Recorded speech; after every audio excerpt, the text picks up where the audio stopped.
পরিণতি এরকম না করতে পারে প্রশাসন।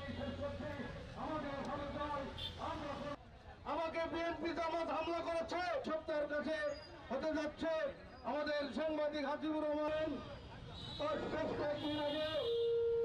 কিছু সহকর্মী বন্ধুরা ওই দিনই থানা ঘেরাও করে আন্দোলন প্রদান, তার আগে আপনাদের দলীয় কোনো সম্পর্ক নেই, এ কথা আমরা মানতে রাজি নয়।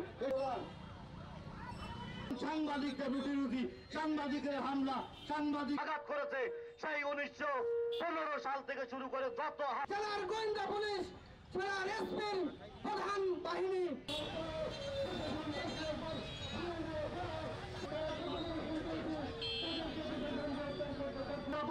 সন্ত্রাসী, তাদেরকে ধরতে এত আপত্তি কেন? খুঁজে বেড়ানো হচ্ছে।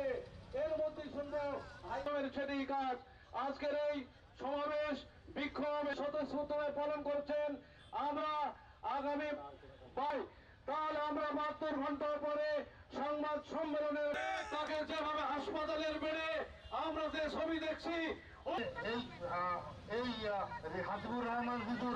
আপনারা দেখছেন দৈনিক কর্ণকণ্ঠ, সবার কথা বলে।